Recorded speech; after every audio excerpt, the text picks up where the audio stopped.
Hello students, last lecture में हम लोगों ने बात किया था ऑर्डर ऑफ रिएक्शंस के लिए और इंटीग्रेटेड रेट ला इक्वेशन लिखा था हम लोगों ने first order, second order, third order, zero order और nth ऑर्डर रिएक्शंस के लिए। आज के इस लेक्चर में हम लोग बात करेंगे कि किसी भी रिएक्शंस के लिए हम ऑर्डर को कैसे डिटरमिन कर सकते हैं, वो कौन कौन सी विधियां हैं जिनके द्वारा हम लोग ऑर्डर ऑफ रिएक्शंस को डिटरमिन कर सकते हैं। तो हम लोग देखेंगे आज के इस लेक्चर में उन सारी विधियों के बारे में जिनसे हम लोग ऑर्डर ऑफ रिएक्शंस को डिटरमिन कर सकते हैं। जितने भी रिएक्शंस हैं जिनके ऑर्डर हम लोग डिटरमिन करते हैं, ये सारे के सारे रिएक्शंस को हम लोग एक्सपेरिमेंटली ऑपरेट करके ही ऑर्डर को कैलकुलेट कर सकते हैं, क्योंकि हम लोगों को पता है कि रेट जो रिएक्शंस का होता है वो रिएक्टेंट के कॉन्सेंट्रेशन पर डिपेंड करता है और किसी भी रिएक्टेंट के कॉन्सेंट्रेशन को या किसी भी रिएक्शंस के रेट को हम लोग एक्सपेरिमेंटली ही डिटरमिन कर पाते हैं। तो ऑर्डर ऑफ रिएक्शंस कैलकुलेट करने के लिए सबसे पहले हमें ये पता होना चाहिए कि रिएक्शंस का रेट क्या है और रेट और रिएक्टेंट्स के कॉन्सेंट्रेशन के बीच में क्या रिलेशंस हैं। इनवर्सली प्रोपोर्शनल है रिएक्टेंट के कॉन्सेंट्रेशन के या फिर रिएक्टेंट के कॉन्सेंट्रेशन टू द पावर 1 के डायरेक्टली प्रोपोर्शनल है, क्या रिलेशंस रिएक्टेंट के कॉन्सेंट्रेशन और रेट में है। जब तक ये चीज क्लियर नहीं होती है हम किसी भी रिएक्शंस के ऑर्डर को कैलकुलेट नहीं कर सकते।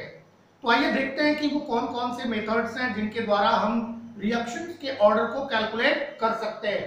तो कई सारे मेथड्स हैं जिनमें से कुछ मेथड्स के बारे में हम लोग पहले के लेक्चर्स में चर्चा कर चुके हैं और कुछ ऐसे हैं जिनके बारे में हमें अभी आज किस लेक्चर में चर्चा करना है। तो सबसे पहला मेथड जो हम लोग बात करते हैं वो है ग्राफिकल मेथड। ग्राफिकल मेथड तो हर एक ऑर्डर की रिएक्शंस के लिए हम लोगों ने ग्राफ प्लॉट किया था और उस ग्राफ के अकॉर्डिंग हम लोग ऑर्डर ऑफ रिएक्शंस को डिटरमिन कर सकते हैं या जान सकते हैं। तो कौन कौन सी ऐसी रिएक्शंस है, कैसी रिएक्शंस होती हैं जिनके ऑर्डर ऑफ रिएक्शंस को डिटरमिन करने के लिए हम लोग ग्राफिकल मेथड का इस्तेमाल करते हैं, इस पे हम लोग बात करेंगे। दूसरा मेथड है integrated rate equation method. Integrated rate equation method, इसके बारे में भी हम लोग बात कर चुके हैं। इसमें भी हम लोग ग्राफ प्लॉट करते हैं और ग्राफ प्लॉट के करने के द्वारा ही हम लोग ऑर्डर ऑफ रिएक्शंस को डिटरमिन कर सकते हैं, क्योंकि हम लोगों ने देखा है कि different different order of reactions के लिए जब हम लोगों ने ग्राफ प्लॉट किया तो ग्राफ का स्लोप जो है वो डिफरेंट डिफरेंट मिलता है। तो उससे ये क्लियर हो सकता है कि इस स्लोप पे कौन सा ऑर्डर की रिएक्शंस होगी।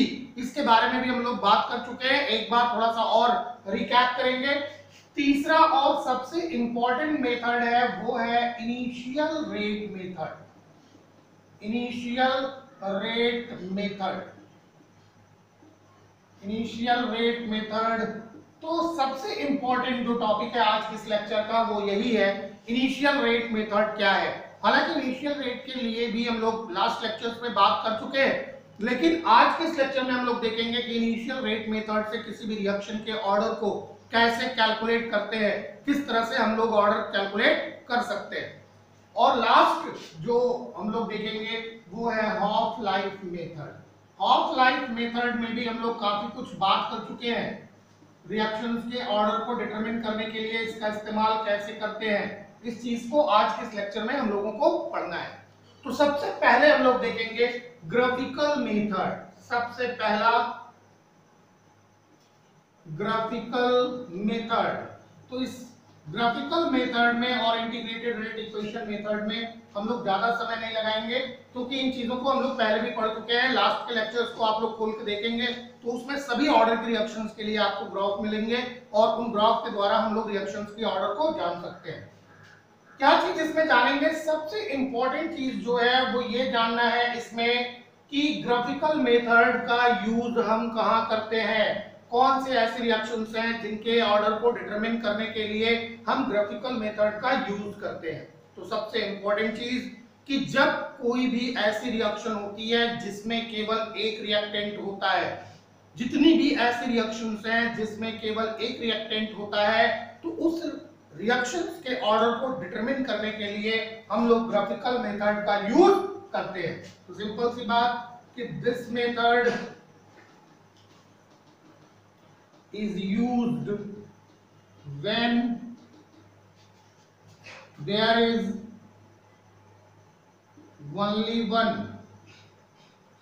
रिएक्टेंट, केवल एक रिएक्टेंट हो। अगर केवल एक रिएक्टेंट है तो इस मेथड का यूज करते हैं। इस मेथड को यूज करने के लिए कुछ स्टेप्स हैं। कौन कौन से स्टेप्स हैं आइए देख लेते हैं। तो सबसे पहला स्टेप जो है, सबसे पहला स्टेप क्या है कि सबसे पहला step concentration of reactant, concentration of reactant is measured by any suitable method, सबसे पहला काम तो यही करना है कि रिएक्टेंट के कॉन्सेंट्रेशन को मेजर कर लेना है। जो भी सुटेबल मेथड लगे उसके द्वारा हम लोग रिएक्टेंट के कॉन्सेंट्रेशन को मेजर कर लेते हैं। दूसरा स्टेप क्या करते हैं कि graph is plotted between concentration and time, concentration and time. एक ग्राफ प्लॉट करते हैं किसके किसके बीच में, कॉन्सेंट्रेशन और टाइम के बीच में ग्राफ प्लॉट करेंगे। अब क्या करें, जैसे ही हम लोग ग्राफ प्लॉट करेंगे तो तीसरी चीज, अगर हमें मान लो कि इंस्टेंटेनियस रेट ऑफ रिएक्शन निकालना है, are instantaneous at different time are calculated, are instantaneous at different time calculated by finding the slope, by finding the slope of the tangent of slope of tangent corresponds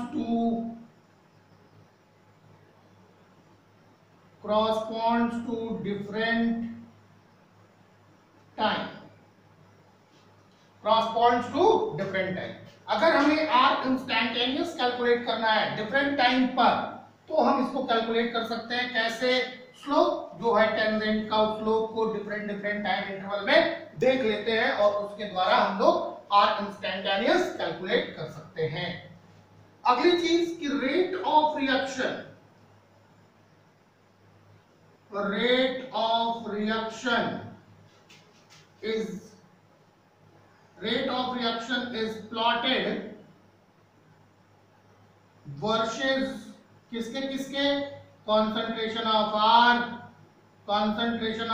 to the power 2 and concentration of R to the power 3। जो rate of reaction होती है, इस rate of reactions को concentration of R या फिर concentration of R to the power 2 या फिर concentration of R to the power 3 के वर्सेस में हम लोग प्लॉट करते हैं और प्लॉट करने के बाद देखते हैं कि हमें ग्राफ क्या मिला और कैसा मिला ग्राफ। ये सारी चीजें अगर हम लोग देख ले तो हमें पता चल जाएगा कि ऑर्डर ऑफ रिएक्शंस क्या है। तो सबसे पहली कंडीशन जो आती है, अगर हम लोग rate versus concentration of R plot करते हैं या rate versus concentration of R to the power 2 या फिर rate versus concentration of R to the power 3 plot करते हैं तो हमें क्या मिलता है। तो पहली कंडीशन में देखते हैं कि rate of reaction, if rate of reaction, अगर जो रिएक्शंस का रेट है ये कांस्टेंट होता है, remains constant, if rate of reaction remains constant in rate versus concentration of R, अगर रेट ऑफ रिएक्शन कांस्टेंट है rate versus concentration of R में, तो इसका मतलब क्या हुआ कि rate is independent to the concentration of R. It means rate is independent rate is independent to the concentration of R। और हमको जो ग्राफ मिलेगा वो इस तरह से मिलता है, ये ग्राफ मिलेगा। अगर ये ग्राफ मिलता है तो इसका मतलब ये रिएक्शन कैसी होगी, जीरो ऑर्डर की रिएक्शन होगी। यानी रेट जो होगा, rate that is equal to K into concentration of R to the power कितना, जीरो, या रेट इक्वल टू हो जाएगा किसके बराबर, के बराबर। तो ऐसी कंडीशन में जो हमें ग्राफ मिलता है वो किस तरह का ग्राफ मिलता है, और ये ग्राफ है किसके लिए, जीरो ऑर्डर रिएक्शन के लिए। अगर ग्राफ इस तरह से मिला तो डेफिनेटली वो रिएक्शन जो होगी वो जीरो ऑर्डर रिएक्शन होगी। दूसरी कंडीशन हम लोग देखते हैं कि दूसरी कंडीशन में क्या होता है जब रेट वर्सेस आर को हम लोग प्लॉट करते हैं। दूसरी कंडीशन कि if a straight line is obtained, straight line is obtained in rate versus concentration of R। अगर rate versus concentration of R में हमें क्या मिलता है, एक स्ट्रेट लाइन मिल जाती है इस तरह से। यहाँ पे क्या हो गया, ये हो गया रेट, ये क्या हो गया कंसंट्रेशन ऑफ R, यहाँ भी यही चीज था रेट, और ये क्या था कंसंट्रेशन ऑफ R। तो अगर rate versus concentration of R में हमें क्या मिला, एक स्ट्रेट लाइन मिलता है, इसका मतलब rate is directly proportional to the concentration of R। It means rate is directly proportional to the concentration of R, या rate equal to K into concentration of R। So this is the first order reaction। ये reaction कौन सी होगी, first order reaction होगी, first order reaction. लेकिन अगर मान लें कि इफ a straight line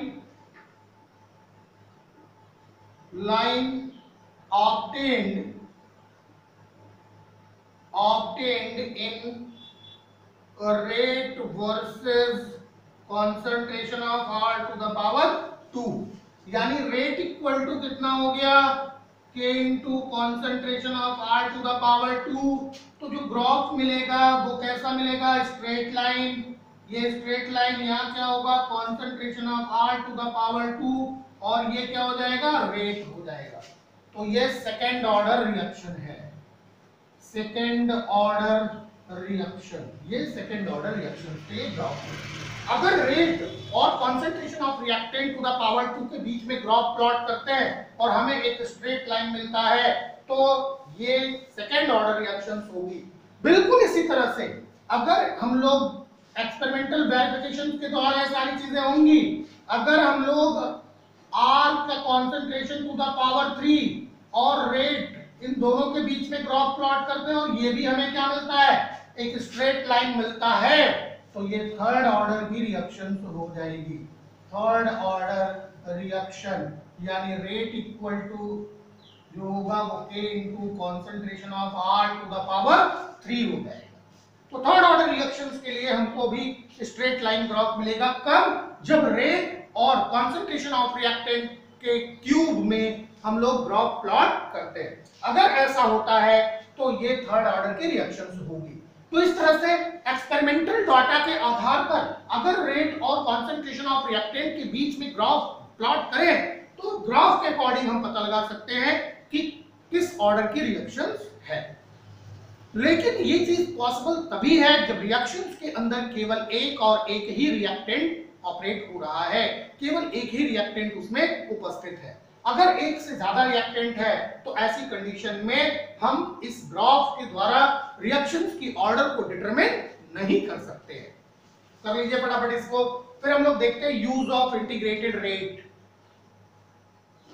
हटा लें।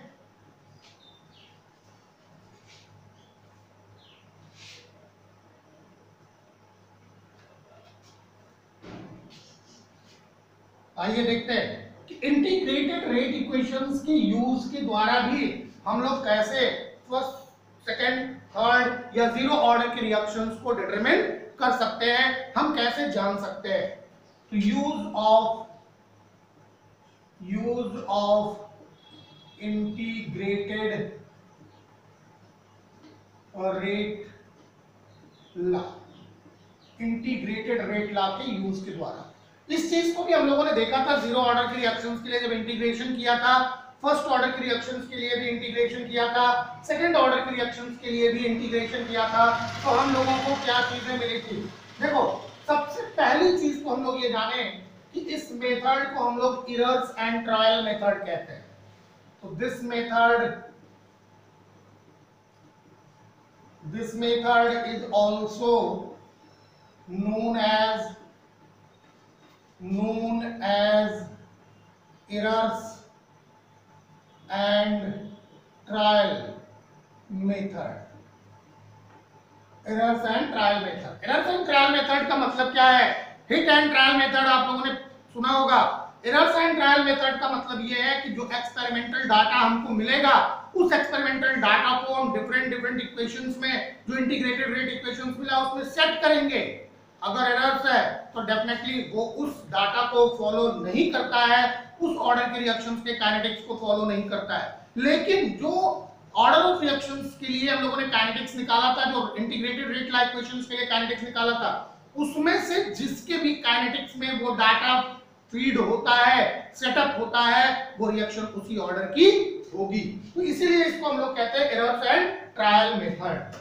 तो कब हम इसका यूज करते हैं, कब इसका यूज करेंगे कि whenever the data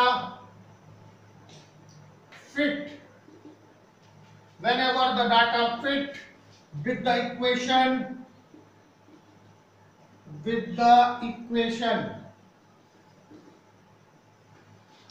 whenever the data fit with the equation for the correct order of the reaction, for the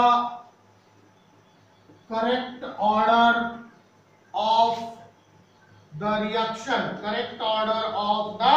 reaction, it will give constant value of rate constant value of rate constant for all data points। तो अगर ऐसा है कि rate constant की constant value आ रही है जो data points है उसके द्वारा, तो जिसके अंदर ये फिट होगा वो उसी ऑर्डर की रिएक्शन होगी। तो आइए देख लेते हैं, कुछ हम लोग लिखते हैं टाइप्स ऑफ रिएक्शंस देख लेते हैं। अब देखते हैं कि क्या ये लीनियर इक्वेशन है। लीनियर इक्वेशन यानी y इक्वल टू इसको सूट करेगा mx प्लस c को। फिर देखेंगे हम लोग इसके बीच में लीनियर प्लॉट किसमें हो रहा है। लीनियर प्लॉट किसके बीच में प्लॉट होगा, स्लोप देखेंगे और उसके बाद देखेंगे इंटरसेप्ट। तो मान लेते हैं एक रिएक्शन है, रिएक्शंस है A टुवर्ड्स प्रोडक्ट। मान लेते हैं कि ये जीरो ऑर्डर की रिएक्शन है। अगर ये जीरो ऑर्डर की रिएक्शंस है तो y equal to mx plus c में क्या हो जाएगा, concentration of A that is equal to minus KT plus concentration of A naught. इस चीज को हम लोग पढ़ चुके हैं इस चीज को। तो प्लॉट किसके बीच में होगा, concentration of A versus time, concentration of A versus time. अब ध्यान देना है, स्लोप क्या चीज बताएगा, माइनस K को। स्लोप क्या चीज बताएगा, माइनस K। इंटरसेप्ट क्या होगा, इनिशियल कॉन्सेंट्रेशन, ये इंटरसेप्ट होगा। तो अगर कोई भी एक्सपेरिमेंटल डाटा इसमें सेट हो रहा है तो वो रिएक्शन कैसी होगी, जीरो ऑर्डर की रिएक्शन होगी। अगर इसमें हम लोग ग्राफ प्लॉट करें तो ग्राफ कैसा आएगा, हम लोग पहले भी बना चुके हैं। के की वैल्यू कैसी है, नेगेटिव, डेफिनेटली ये डाउनवर्ड ग्राफ होगा, ये डाउनवर्ड ग्राफ होगा। स्लोप जो होगा, स्लोप, ये स्लोप किसके बराबर होगा, माइनस के। ये इंटरसेप्ट किसके बराबर होगा, इनिशियल कॉन्सेंट्रेशन के। ये जो है ये किसके बराबर होगा, जो प्लॉटिंग हो रही है, ये प्लॉट हो रहा है concentration of A versus time T. तो ये ग्राफ बनेगा जीरो ऑर्डर रिएक्शंस के लिए। लेकिन अगर रिएक्शन फर्स्ट ऑर्डर की है तो फर्स्ट ऑर्डर रिएक्शंस के लिए हम लोगों ने क्या पढ़ा था, फर्स्ट ऑर्डर रिएक्शंस के लिए कि log concentration of A that is equal to minus kT upon 2.303 plus log concentration of A naught, ये पढ़ा था। प्लॉटिंग किसके किसके बीच में होनी है, जो ग्राफ की प्लॉटिंग होनी है वो किसके किसके बीच में होनी है, तो ग्राफ की प्लॉटिंग होनी है log concentration of A versus time. जो स्लोप मिलेगा वो किसके बराबर मिलेगा, माइनस के अपॉन 2.303, और इंटरसेप्ट क्या होगा, log concentration of A not. जो ग्राफ बनेगा वो कैसा बनेगा, बिल्कुल ऐसे ही जैसे जीरो ऑर्डर, चूंकि नेगेटिव है के इसलिए डाउनवर्ड ग्राफ होगा, स्लोप जो होगा वो डाउनवर्ड होगा। ये इंटरसेप्ट होगा, ये किसके बराबर होगा, log concentration of A not के। ये किसके बराबर होगा, log concentration of A versus क्या, टाइम। स्लोप जो होगा, ये स्लोप होगा माइनस के अपॉन 2.303 के बराबर। अगर कोई भी एक्सपेरिमेंटल डाटा जो है वो इस इक्वेशंस को फॉलो करता है तो वो रिएक्शन फर्स्ट ऑर्डर की होगी। लेकिन अगर इसको फॉलो नहीं करता है तो छोड़ देंगे, अगले के लिए बात करेंगे। तो अगला क्या होगा, second order reaction. Second order reaction, second order reactions में हम लोग ग्राफ किसके किसके बीच में प्लॉट करते हैं, 1 अपॉन कॉन्सेंट्रेशन ऑफ कितना ए दैट इज इक्वल टू कितना kT plus 1 upon concentration of कितना ए नॉट। किसके किसके बीच में प्लॉट करना है, 1 upon concentration of A versus time. तो जो स्लोप मिलेगा वो किसके बराबर मिलेगा, k के बराबर। ध्यान देना यहाँ पे k पॉजिटिव है, यहाँ k पॉजिटिव है, और इंटरसेप्ट क्या बताएगा, इंटरसेप्ट बताएगा concentration of A not, 1 upon concentration of A naught, ये इंटरसेप्ट होगा। तो इसका ग्राफ कैसा होगा, चूंकि k की वैल्यू जो है वो पॉजिटिव है इसलिए ये ग्राफ जो होगा वो स्ट्रेट लाइन।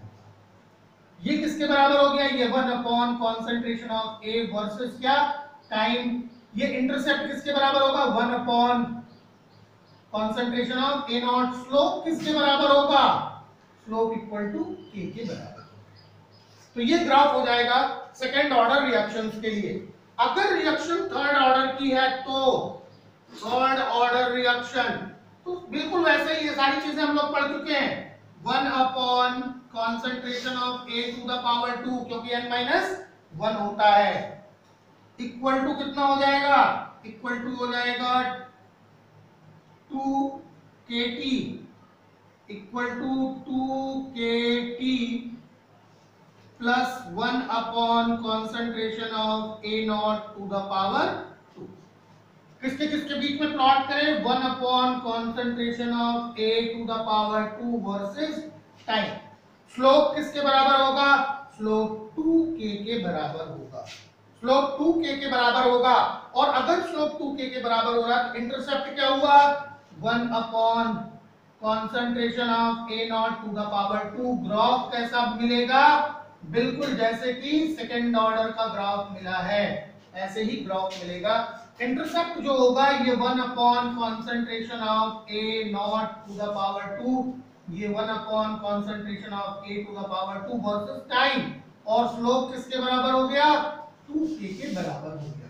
अगर कोई भी रिएक्शन का जो एक्सपेरिमेंटल डाटा मिलता है वो इस इक्वेशंस को अगर प्रूव कर रहा है, तो इस इक्वेशंस को अगर प्रूव करेगा तो वो रिएक्शन जो होगी वो थर्ड ऑर्डर की रिएक्शंस होगी। तो ये सारे जो थे वो इंटीग्रेटेड रेट लॉ इक्वेशंस के आधार पे थे कि अगर इंटीग्रेटेड रेट लॉ इक्वेशंस है हमारे पास तो हम कैसे दिए गए डाटा को डिफरेंट इंटीग्रेटेड रेट इक्वेशंस में हम लोग क्या कर सकते हैं, सेटअप कर सकते हैं। और डिफरेंट अगर इंटीग्रेटेड रेट इक्वेशंस में सेट होता है डाटा तो क्या वैल्यू आती है उसकी, उस वैल्यू के आधार पे हम लोग ऑर्डर ऑफ रिएक्शंस को डिटरमिन कर सकते हैं। तो फटाफट नोट कर लीजिए इसको। फिर हम लोग बात करते हैं इनिशियल रेट मेथड की, जो कि आपके बोर्ड एग्जाम्स के लिए बहुत ही महत्वपूर्ण है। जो भी क्वेश्चंस आपको मिलते हैं बोर्ड एग्जामिनेशंस में वो इनिशियल रेट मेथड पर ही मिलते हैं और इसीलिए सबसे ज्यादा फोकस इनिशियल रेट मेथड पर करना है बोर्ड एग्जामिनेशंस के लिए। हालांकि कंपटीशंस में कभी-कभी ये ग्राफ वगैरह दे करके पूछ लेता है कि choose the graph given graph from the given graph for first order, second order, third order या जीरो ऑर्डर रिएक्शंस के लिए। तो इस तरह के या फिर काइनेटिक्स दे देता है और उसमें पूछ लेता है कि according to the given kinetics which one will be the second order of the reaction, कौन सी रिएक्शन जो होगी वो सेकंड ऑर्डर की होगी या कौन सा डाटा जो है वो सेकंड ऑर्डर का है। तो ये केवल एक्सपेरिमेंटल वैल्यू पे डिपेंड करता है और मेनली जो है वो कंपटीशंस के लिए इंपॉर्टेंट है। सीबीएसई के बोर्ड एग्जामिनेशंस के लिए जो सबसे इंपॉर्टेंट मेथड है ऑर्डर ऑफ रिएक्शंस को डिटरमिन करने के लिए वो मेनली दो आते हैं। पहला तो इनिशियल रेट मेथड और दूसरा जो है वो हाफ लाइफ मेथड। तो आइए बात करते हैं initial rate method. Initial rate method, अब सवाल यह है कि इनिशियल रेट मेथड क्यों आता है, क्यों इनिशियल रेट मेथड की हम लोग बात करते हैं। हम लोगों ने अभी जो देखा वो ग्राफिकल मेथड था, चाहे वो इंटीग्रेटेड रेट इक्वेशंस के अकॉर्डिंग हो या फिर जो हम लोगों ने बात करी थी उसके पहले ग्राफिकल मेथड की। ये दोनों जो होता है तभी अप्लाई होगा जब केवल रिएक्शंस के अंदर एक रिएक्टेंट हो।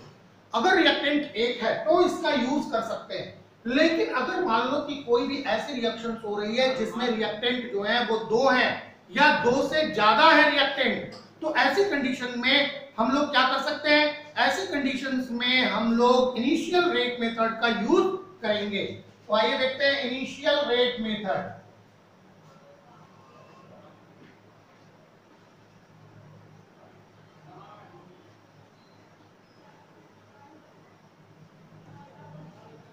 Initial rate method, initial rate method है क्या चीज, इसको हम लोग समझ लेते हैं। ज्यादा इसको नोट करने की जरूरत नहीं है, केवल हम लोग इसको सीधे सीधे ऑब्जर्वेशंस करेंगे, ज्यादा नोट नहीं करेंगे, खाली इसको समझ लेते हैं कि इनिशियल रेट मेथड क्या है। किसी भी रिएक्शंस के लिए रेट डिटरमिन करने के लिए हम लोग देखते हैं कि उस रिएक्शंस का रेट से क्या रिलेशन है डिफरेंट कॉन्सेंट्रेशन पर। यानी रिएक्टेंट का इनिशियल कॉन्सेंट्रेशन जब देखते हैं कि इक्वल टू 0 पे इनिशियल कॉन्सेंट्रेशन है उस टाइम में, और उसके बाद उसके कॉन्सेंट्रेशन को हम लोग चेंज करते रहते हैं। लेकिन अब इसमें कंडीशन क्या होती है, देखो देख लेते हैं एक बार कि मान लो कि एक रिएक्शन है A प्लस B जिसमें क्या बन रहा है, प्रोडक्ट का फॉर्मेशन हो रहा है। तो इनिशियल रेट मेथड में A का कॉन्सेंट्रेशन इनिशियल जो होगा वो A नॉट और B का इनिशियल कॉन्सेंट्रेशन क्या होगा B नॉट। रेट को जो हम लोग डिसाइड करेंगे ये रेट इसी से डिसाइड करेंगे, इनिशियल कॉन्सेंट्रेशन से। अब कैसे करते हैं, इसके दो डिफरेंट कॉन्सेंट्रेशंस पर हम लोग दोनों रेट निकाल लेते हैं और दोनों रेट और दोनों कॉन्सेंट्रेशंस को लेकर के हम लोग इक्वेट करते हैं। कैसे करेंगे, एक बार जो है वो केवल A के कॉन्सेंट्रेशन में चेंज करेंगे, B के कॉन्सेंट्रेशन को फिक्स रखते हैं। A के कॉन्सेंट्रेशन को क्या करेंगे, चेंज करेंगे, B के कॉन्सेंट्रेशन को फिक्स रखेंगे, और जब A के कॉन्सेंट्रेशन को चेंज करेंगे तो इससे हमें P की वैल्यू मिल जाएगी, क्योंकि rate equal to K into concentration of A to the power P और concentration of B to the power Q मिलता है। तो अगर B के कॉन्सेंट्रेशन को हमने फिक्स रखा तो A के कॉन्सेंट्रेशन में जब चेंज किया, मान लो डबल किया, ट्रिपल किया, 4 टाइम्स किया, तो रिएक्शन के रेट पर क्या प्रभाव पड़ा, रिएक्शन की रेट भी क्या डबल हुई, ट्रिपल हुई या 4 टाइम्स हुई या कम होने लगी। जो भी होता है उसी के साथ हम इसको इक्वेट करते हैं और इक्वेट करके हमें P की वैल्यू मिल जाती है।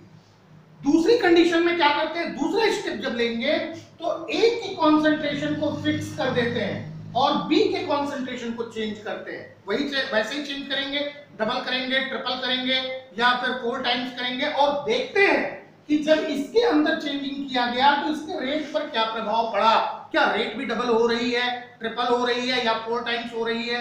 जैसे भी चेंजिंग आती है रेट ऑफ रिएक्शंस में, हम उसको इक्वेट कर लेते हैं और इक्वेट करने से हमें क्या मिल जाती है, Q की वैल्यू मिल जाती है। तो हम अब ऑर्डर ऑफ रिएक्शन निकाल सकते हैं P प्लस Q के द्वारा। तो इस तरह से इनिशियल रेट मेथड को हम लोग अप्लाई करके ऑर्डर ऑफ रिएक्शंस कैलकुलेट कर सकते हैं। तो आइए देखते हैं कि ग्राफिकल मेथड का यूज नहीं कर सकते हैं जब रिएक्टेंट्स की संख्या 2 या 2 से ज्यादा हो। तो graphical method can not be used.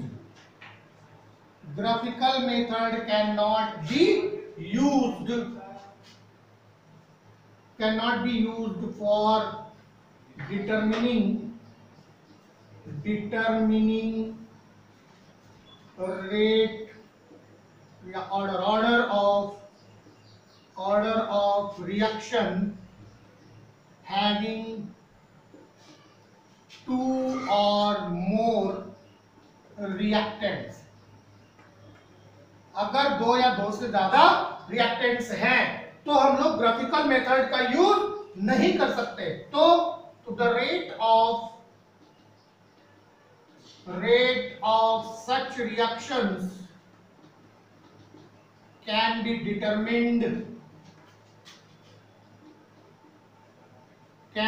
Determined by initial rate method. इसको हम लोग डिटरमिन करते हैं कैसे, इनिशियल रेट मेथड के द्वारा इसको हम लोग डिटरमिन करेंगे। तो आइए डायरेक्टली हम लोग अब स्टार्ट करते हैं। ज्यादा कुछ इसमें नोट नहीं करना है, केवल प्रोसेस को समझना है। इसी प्रोसेस के आधार पे आपको न्यूमेरिकल सॉल्व करने हैं। तो मान लेते हैं general reaction, consider a general reaction. बहुत ध्यान से इसको देखिएगा, बहुत ही इजी है, कठिन बिल्कुल भी नहीं है, थोड़ा भी टफ नहीं है, बस समझने की जरूरत है। अगर आपको समझ में आ गया तो कोई प्रॉब्लम नहीं होनी है। देखो A plus B plus C towards product, एक जनरल रिएक्शन हम लोगों ने लिख लिया। अब ऐसे रिएक्शंस के लिए रेट क्या होगा, rate equal to K into concentration of A to the power P into concentration of B to the power Q into concentration of C to the power कितना R। यहाँ पे P Q R जो है वो A B और C के बराबर भी हो सकता है और नहीं भी हो सकता है।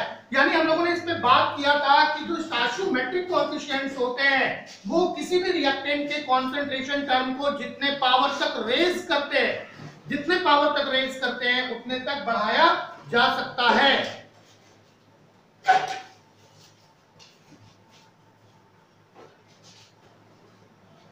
तो रेट जो हम लोग डिटरमिन करेंगे, रेट जो होगा वो रिएक्टेंट के कंसंट्रेशन टर्म को जितने पावर्स तक रेज करें वो रिएक्शन के स्टोइचियोमेट्रिक कोएफिशिएंट्स के बराबर भी हो सकता है या नहीं भी बराबर हो सकता है। अब हमें ऑर्डर ऑफ रिएक्शंस डिटरमिन करने के लिए ये आवश्यक हो जाता है कि P, Q और R की वैल्यू को हम निकालें, तभी हम ऑर्डर ऑफ रिएक्शंस डिटरमिन कर पाएंगे। तो कैसे निकालते हैं, अब देखो, अगर इसी रिएक्शंस के लिए इनिशियल रेट लिखते हैं तो इनिशियल रेट ऑफ रिएक्शन क्या होगा, R नॉट मान लेते हैं। तो R नॉट इक्वल टू कितना हो जाएगा, K into concentration of A naught to the power P, concentration of B naught to the power Q, concentration of C naught to the power R। हो सकता है। अब क्या करें, हमने आपको अभी थोड़ी देर पहले बताया है कि P की वैल्यू निकालने के लिए हमें इन दोनों को कांस्टेंट करना होगा। There is no change taking place in the concentration of B and concentration of C। केवल जो हमें चेंजिंग करना है कंसंट्रेशन में वो A के कंसंट्रेशन में चेंज करना है। तो if concentration of B and concentration of C are kept constant, अगर इसको हम क्या करें, कांस्टेंट कर दें, तो अगर इसको कांस्टेंट कर देंगे तो R naught that is equal to कितना हो जाएगा, K into concentration of A naught to the power P, क्योंकि इनके अंदर तो चेंजिंग हो ही नहीं रही है और रेट जो होगा उस रिएक्टेंट के कॉन्सेंट्रेशन से डिसाइड होता है जिसके कॉन्सेंट्रेशन में चेंजिंग हो रही है। तो अगर बी और सी के कॉन्सेंट्रेशन में चेंजिंग नहीं हो रही है तो रेट डिटरमिन करने के लिए केवल और केवल कॉन्सेंट्रेशन ऑफ ए जो होगा यही रिस्पॉन्सिबल होगा। अब इसी चीज को हम लोग कैलकुलेट कर सकते हैं। कैसे कैलकुलेट करेंगे इस चीज को? इस चीज को हम लोग कैलकुलेट कैसे करें? तो value of P can be calculated. कैसे इसको हम लोग वैल्यू ऑफ P को कैसे कैलकुलेट करें? हम लोग रेट निकालते हैं different value of concentration of A के लिए। Rate of different value of concentration of A. Concentration of A की डिफरेंट वैल्यू रखते हैं। तो मान लो पहली वैल्यू जो हमने रखा वो उसके लिए रेट जो निकल रहा है वो R01 निकल रहा है, दैट इज इक्वल टू कितना K into concentration of A01, concentration of A01 to the power P, और R02 निकाला हमने, that is equal to K into concentration of A02 to the power P। निकाल लिया हमने। इसको मान लेते हैं इक्वेशन 1 और इसको क्या मान लेंगे? इक्वेशन 2। निकाल लिया हमने। अब क्या करें? इक्वेशन 1 को 2 से डिवाइड करते हैं। Divide equation 1 from by 2। अब अगर हम लोग इसको डिवाइड करेंगे तो क्या अपने आप खत्म हो जाएगा, यानी R01 अपॉन कितना हो जाएगा? R02, that is equal to कितना मिल गया हमको? Concentration of A01 upon concentration of A02 का होल पावर कितना? P।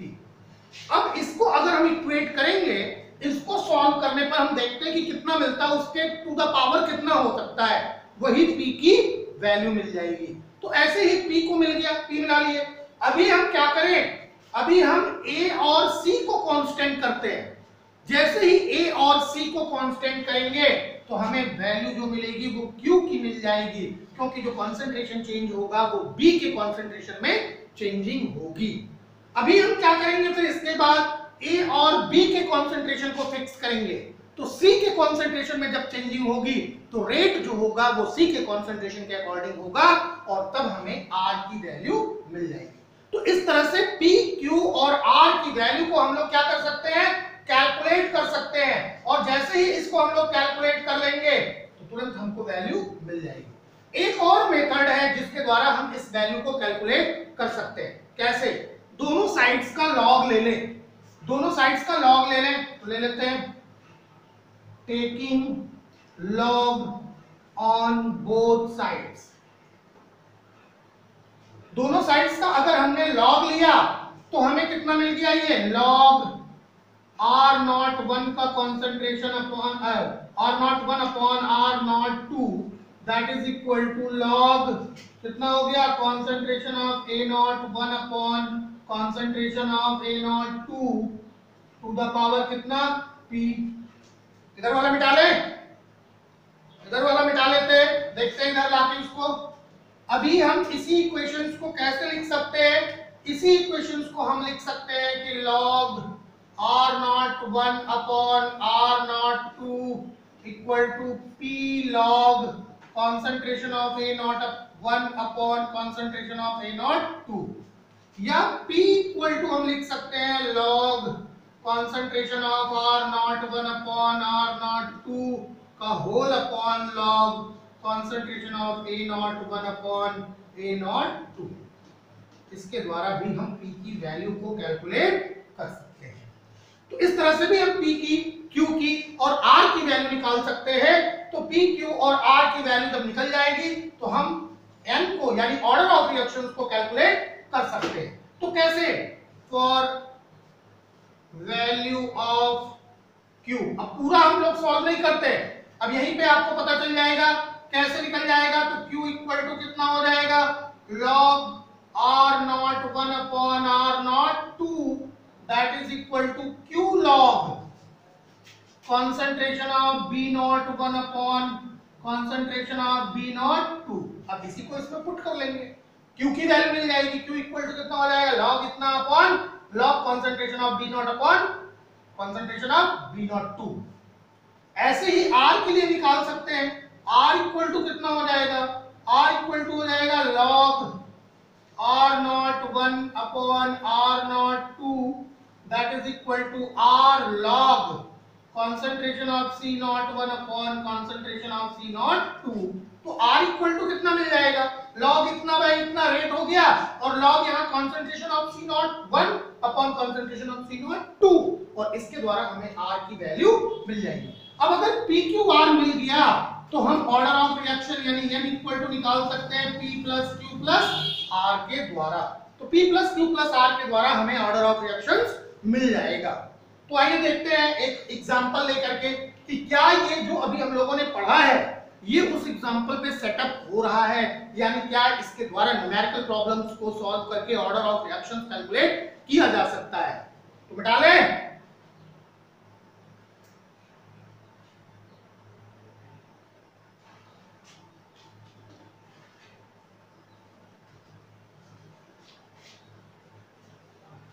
आइए एक एग्जांपल लेते हैं हम लोग।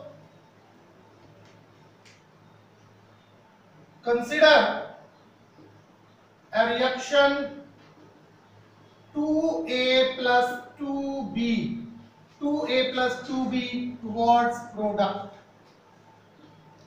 देखो इन जितने भी प्रोसेसेस हम लोगों को करने हैं सब में जो रिएक्टेंट के कॉन्सेंट्रेशन में चेंजिंग होगी वो एक्सपेरिमेंटल ही हम लोग डिटरमिन कर पाएंगे, अदरवाइज हमारे पास और कोई रास्ता नहीं है जिसके द्वारा हम इनकी वैल्यूज को डिटरमिन कर सकें। तो आइए देखते हैं एक्सपेरिमेंटल डिटरमिनेशन के लिए। देखो यहाँ पे ध्यान से, इस रिएक्शंस के लिए जो रेट होगा वो किसके बराबर होगा, रेट इक्वल टू हो जाएगा K into concentration of A to the power P और concentration of B to the power Q। ये हमारी रिएक्शंस का रेट होगा।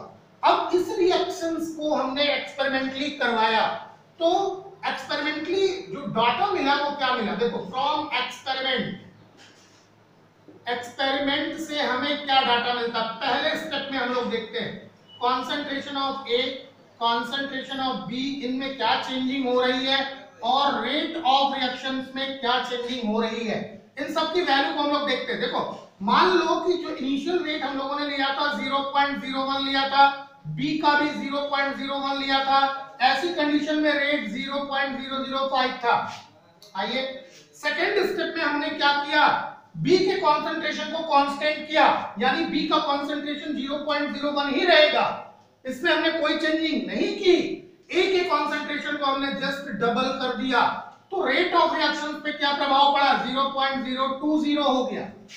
एक स्टेप और ले चलते हैं, थर्ड स्टेप में हमने क्या किया, इसके कॉन्सेंट्रेशन को A के कॉन्सेंट्रेशन को हमने फिक्स किया, कांस्टेंट रखा, there is no change in the concentration of A। लेकिन B के कॉन्सेंट्रेशन को हमने 3 टाइम्स कर दिया। जैसे ही B के कॉन्सेंट्रेशन को 3 टाइम्स किया, रिएक्शंस की रेट जो थी वो 0.060 हो गई। ये 3 डाटा हमको मिल गए एक्सपेरिमेंटल ऑब्जर्वेशन से। अब इन्हीं डाटा को हमको इनिशियल रेट में फिट करना है। देखो रेट क्या है, इसको हम लोग लिख लेते हैं रेट 1।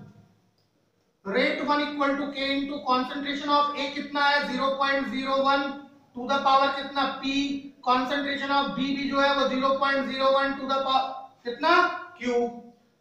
अभी रेट कितना इसका मिला था, रेट मिल गया था 0.005 मिल गया था रेट।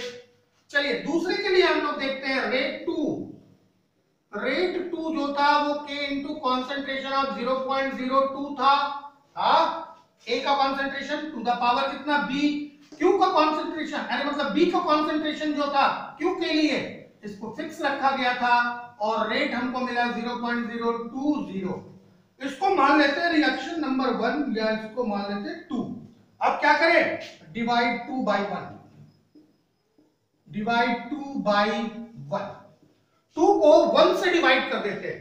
तो 2 को अगर 1 से डिवाइड कर दें यानी R2 upon R1 that is equal to कितना हो जाएगा 0.02 अपॉन 0.01 टू द पावर कितना P और 0.01 अपॉन 0.01 टू द पावर कितना हो गया Q। अभी ये कितना हो रहा है 0.020 अपॉन 0.005 इक्वल टू हो गया 0.02 upon 0.01 to the power p। q का तो कोई मतलब ही नहीं रह गया, ये 1 आ जाएगा, कोई मतलब नहीं रह गया। आइए भाई, ये डेसिमल हटा दो, क्या ये 4 आया? 4 इक्वल टू ये कितने के बराबर हो गया? 0। ये भी डेसिमल हटा दो, ये भी डेसिमल हटा दो, तो क्या ये 2 टू द पावर p आया? क्या इसको हम लिख सकते हैं 2 to the power 2 into 2 to the power p, तो p इक्वल टू 2 हो सकता है, हो गया p इक्वल टू 2। अब अगर हमको पहले चीज मिल गया, क्या चीज मिल गया? p इक्वल टू 2 मिल गया। अब जरा हम लोग देखते हैं दूसरे और तीसरे स्टेप में, दूसरे और तीसरे स्टेप में b के कॉन्सेंट्रेशन में चेंजिंग हो रही है, तो मिटा लें इसको। b के कॉन्सेंट्रेशन में चेंजिंग हो रही है, यहीं पे हम कर लेते हैं, यहीं कर लेते हैं। देखो इसको मिटा लेते हैं यहाँ पे, और यहाँ लिख लेते हैं 0.2, जबकि यहाँ क्या है 0.1 है, और 0.1 से कितना हो रहा है? 0.3 हो रहा है। रेट ऑफ रिएक्शंस यहाँ कितनी है? यहाँ है 0.020, जबकि यहाँ है 0.060।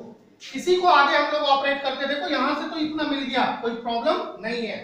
तो अभी इसी को हम लोग आगे ऑपरेट करते हैं। सेम प्रोसेस करना है, कैसे करना है? R2 upon R1 that is equal to, ध्यान देना ये P की वैल्यू तो यहाँ खत्म हो जाएगी, डायरेक्ट कर रहे हैं, पूरा लिखने की जरूरत नहीं। P दोनों के कॉन्सेंट्रेशन में कोई चेंजिंग नहीं है, तो ये दोनों इक्वल टू 1 हो जाएगा, और 1 टू द पावर p का कोई मतलब नहीं है। तो अभी इसको हम लोग देखते हैं, ये इक्वल टू हो जाएगा 0.03 अपॉन 0.01 टू द पावर कितना? q, that is equal to कितना? 0.060 अपॉन 0.020। चलिए भाई निकाल लेते हैं, ये हो गया 3 to the power q, that is equal to 3 to the power कितना? 1। तो क्या q इक्वल टू 1 मिला? अगर p इक्वल टू 2 मिल रहा है और q इक्वल टू 1 मिल रहा है, तो n इक्वल टू कितना होता है? p plus q equal to 2 plus 1 equal to कितना? थर्ड ऑर्डर, तीसरे ऑर्डर की ये रिएक्शंस है। तो इस तरह से इनिशियल रेट मेथड के द्वारा भी हम लोग रेट ऑफ रिएक्शंस को कैलकुलेट कर सकते हैं। तो ये था इनिशियल रेट मेथड, जो कि बहुत ही इंपॉर्टेंट है। इसी के बेस्ड ऑन आपको बहुत सारे न्यूमेरिकल्स मिलते हैं जिनको आपको सॉल्व करना होता है। फटाफट नोट कर लीजिए।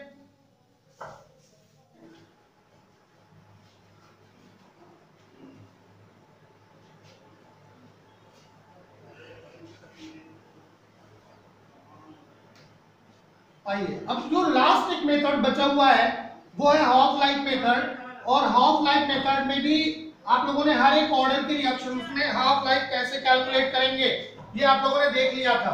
तो थोड़ा सा इसमें और जान लेते हैं बस। Half life method, half life method हम लोग ऑर्डर ऑफ रिएक्शंस को कैसे कैलकुलेट करेंगे। देखो हम लोगों ने पढ़ा था जीरो ऑर्डर रिएक्शंस के लिए, जीरो ऑर्डर रिएक्शंस के लिए क्या पढ़ा था कि T half that is equal to कितना होता है? Concentration of A naught upon कितना? 2K। हम लोगों ने पढ़ा था ये जीरो ऑर्डर रिएक्शंस के लिए, टी हाफ के लिए हम लोगों ने ये पढ़ा था। अगर हम लोग बात करें फर्स्ट ऑर्डर रिएक्शंस के लिए, फर्स्ट ऑर्डर रिएक्शन, तो फर्स्ट ऑर्डर रिएक्शन के लिए हम लोगों ने टी हाफ पढ़ा था 0.693 अपॉन कितना? K। ये पढ़ा था फर्स्ट ऑर्डर रिएक्शंस के लिए। सेकेंड ऑर्डर रिएक्शंस की अगर हम लोग बात करें, second order reaction, second order reactions के लिए टी हाफ हम लोगों ने पढ़ा था 1 upon K into concentration of कितना? A not. ये चीज हम लोगों ने पढ़ा था किसके लिए? सेकेंड ऑर्डर रिएक्शंस के लिए। ऐसे ही थर्ड ऑर्डर रिएक्शंस के लिए भी पढ़ा था। एक कॉमन चीज जो हम लोगों ने पढ़ी थी क्या कि टी हाफ जो होती है that is directly proportional to the concentration of A naught 1 minus n। इसी चीज को आपको ध्यान रखना है क्योंकि यहाँ पे जो n है यही ऑर्डर ऑफ रिएक्शन है। तो आप इसके द्वारा ऑर्डर ऑफ रिएक्शंस को कैलकुलेट कर सकते हैं। इसी चीज को आप इस तरह से भी लिख सकते हैं कि T half is directly proportional to 1 upon concentration of A naught to the power n minus 1। ध्यान रखना इसको कहीं कहीं आपको लिखा हुआ इस तरह से भी मिलेगा तो कंफ्यूज होने की जरूरत नहीं है। इसमें कंफ्यूजन क्रिएट होता है लेकिन कंफ्यूज होने की जरूरत नहीं है। जब 1 upon A naught to the power लिखेंगे तो n माइनस 1 होगा और यही ऑर्डर ऑफ रिएक्शन होगी। इस इक्वेशंस के द्वारा अगर हम n की वैल्यू को कैलकुलेट कर लें तो डेफिनेटली n की वैल्यू से हमें क्या मिल जाएगा? ऑर्डर ऑफ रिएक्शंस मिल जाएगा by using half life method. आइए, अगर मान लो कि इनिशियल कंसंट्रेशन जो रिएक्टेंट्स का है वो C है, तो if initial concentration of reactants is C1, अगर इनिशियल कॉन्सेंट्रेशन जो रिएक्टेंट्स का है वो C1 है एंड हाफ लाइफ जो है वो कितना है T12 है, हाफ लाइफ कितना है T12। If initial concentration becomes C2, अगर मान लो कि इनिशियल कॉन्सेंट्रेशन कितना हो गया C2 एंड हाफ लाइफ जो है वो हो गया T12, तो ऐसे कंडीशन में जब जो इनिशियल कॉन्सेंट्रेशन है वो डिफरेंट हो रहा है, चेंज हो रहा है, तो T12 भी डेफिनेटली चेंज होगा, क्योंकि इनिशियल कॉन्सेंट्रेशन पर T12 की वैल्यू डिपेंड करती है। आप लिखा हुआ है directly proportional to initial concentration, तो T12 भी चेंज होगा। अगर ये सिचुएशन आती है तो हम कैसे कैलकुलेट करेंगे, तो देखो T12 upon T12 that will be equal to C2 upon C1 का होल पावर n माइनस 1 हो जाएगा। अब यहां से भी हमको केवल क्या करना है, n की वैल्यू निकालनी है। कैसे, लॉग लगाओ, लॉग लगाते हैं तो log T12 upon T12 that is equal to कितना हो जाएगा n माइनस 1, कितना हो जाएगा n minus 1 log C2 upon कितना हो गया C1। हम क्या निकाल रहे हैं n माइनस 1, तो n minus 1 equal to log T12 upon T12 का whole upon log C2 upon कितना हो गया C1। अब अगर हमें यहाँ पे n निकालना है तो n इक्वल टू कितना हो जाएगा 1 plus log T12 upon T12 का whole upon log C2 upon C1। बस n की वैल्यू निकल जाएगी। ऑर्डर ऑफ रिएक्शंस को हम यहाँ से कैलकुलेट कर सकते हैं by using half life method. अभी हम लोग एक और चीज की बात करेंगे जो आपके फिजिक्स में मिलता है, यहाँ पे तो नहीं मिलता है। और पहले के समय में जब यूपी बोर्ड की चीजें थी तो यूपी बोर्ड में हम लोगों को मिलता था रेडियो एक्टिविटी पढ़ने के लिए, और आप लोगों ने पढ़ा भी रेडियो एक्टिविटी के बारे में क्लास 11th में केमिस्ट्री में स्ट्रक्चर ऑफ एटम में आपने थोड़ा सा रेडियो एक्टिविटी के बारे में पढ़ा होगा। रेडियो एक्टिव सब्सटेंसेस वो होते हैं जो सेल्फ डिकम्पोज होते हैं, जिनके अंदर सेल्फ डिसइंटीग्रेशन होता है। तो अगर सेल्फ डिसइंटीग्रेशन हो रहा है तो डेफिनेटली उन रिएक्टेंट्स का कंसंट्रेशन चेंज होगा जिसका डिसइंटीग्रेशन हो रहा है। जितनी भी रेडियो एक्टिव डिसइंटीग्रेशन रिएक्शंस होती हैं सभी की सभी फर्स्ट ऑर्डर रिएक्शंस होती हैं, सभी की सभी क्या होती है फर्स्ट ऑर्डर रिएक्शन। एक और चीज माइंड करने की है, हम लोगों ने जितने भी ऑर्डर की रिएक्शंस पढ़ी उसमें हम लोगों ने लाइफ टाइम रिएक्शंस पढ़ा, लेकिन रेडियो एक्टिव डिसइंटीग्रेशन रिएक्शंस में लाइफ टाइम रिएक्शंस नहीं हो सकती है। क्यों? क्योंकि कोई भी रेडियो एक्टिव जो रिएक्टेंट होता है वो कंप्लीटली फिनिश्ड नहीं होता है, उसका कंप्लीटली फिनिशिंग टाइम इन्फिनिटिव होता है, इन्फिनिट होता है, उसको हम डिटरमिन नहीं कर सकते हैं। तो उसको हम लोग कंप्लीट रिएक्शंस के टाइम को नहीं कैलकुलेट कर सकते हैं। हम उनके कंप्लीट रिएक्शंस की जब टाइम को नहीं कैलकुलेट कर पाएंगे तो ऐसी रिएक्शंस की हम लोग एक फिक्स रेट नहीं कैलकुलेट कर पाते हैं, तो उसके लिए हम लोग एवरेज रेट का यूज करते हैं, एवरेज रेट कैलकुलेट करते हैं, और इस एवरेज रेट को हम लोग टाउ से रिप्रेजेंट करते हैं। किससे रिप्रेजेंट करते हैं? टाउ से। तो हम लोग देखेंगे उसी के बारे में, थोड़ा सा बढ़ा लेते हैं इसको, और ये देखेंगे कि कोई भी ऐसी रिएक्शंस है जिसमें डिफरेंट टी हाफ्स दिए हुए हैं, तो उनके टी हाफ में कंप्लीट होने में कितना समय लगेगा हम कैसे कैलकुलेट कर सकते हैं, इस चीज को हम लोग देखेंगे। सबसे पहली चीज हम लोग देखें कि किसी भी रेडियो एक्टिव डिसइंटीग्रेशन जो कि फर्स्ट ऑर्डर की रिएक्शंस होती है उसके लिए हम लोग एवरेज एवरेज कैलकुलेट करते हैं। तो for radioactive disintegration, for radioactive integration R average हम लोग कैलकुलेट करते हैं। कैसे आर एवरेज कैलकुलेट करेंगे? तो देखो यहाँ पे आर एवरेज जो होता है दैट इज इक्वल टू कितना 1 अपॉन के। ये किसके बराबर होता है? 1 अपॉन के यानी इनवर्स ऑफ रेट कांस्टेंट के इनवर्स के बराबर होता है। अब देखो के की वैल्यू कितनी है फर्स्ट ऑर्डर रिएक्शंस के लिए? 0.693 अपॉन कितना T half, 0.693 upon T half ये होता है। तो के की वैल्यू 0.693 अपॉन टी हाफ। अब के की वैल्यू को इस वैल्यू को यहाँ पे पुट अप करते हैं तो R average that is equal to 1 upon 0.693 upon कितना टी हाफ हो जाएगा। क्या यही बराबर हो जाएगा 1 अपॉन 0.693 इंटू टी हाफ? अब 1 अपॉन 0.693 ये किसके बराबर होता है? 1.44 इंटू कितना टी हाफ।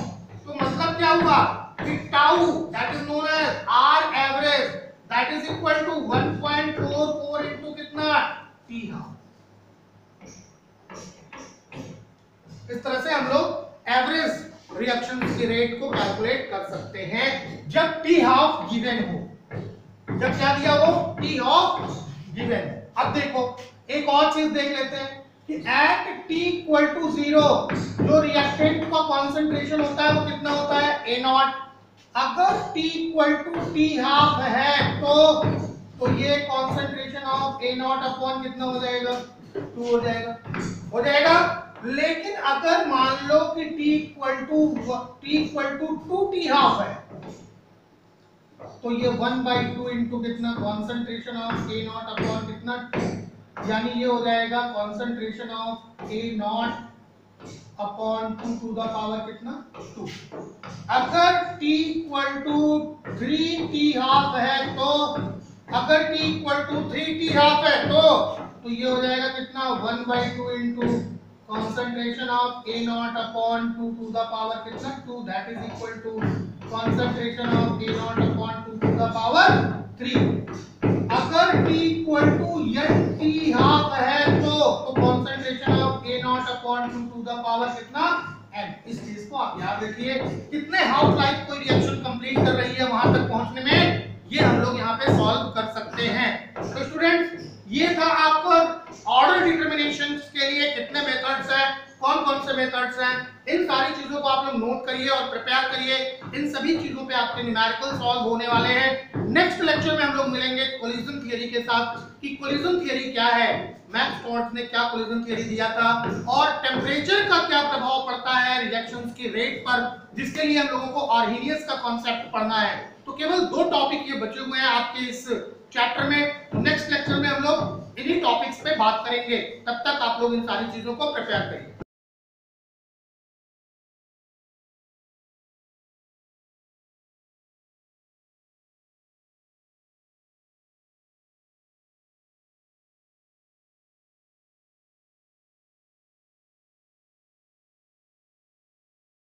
तेरी कूलनेस का स्वैग कहीं लो ना हो जाए, तेरी लाइफ की स्पीड कहीं स्लो ना हो जाए। तेरी कूलनेस का स्वैग कहीं लो ना हो जाए, तेरी लाइफ की स्पीड कहीं स्लो ना हो जाए। जरा ध्यान से सुनो ना फिर बाद में ना रोना, थोड़ी केयर तो करो ना।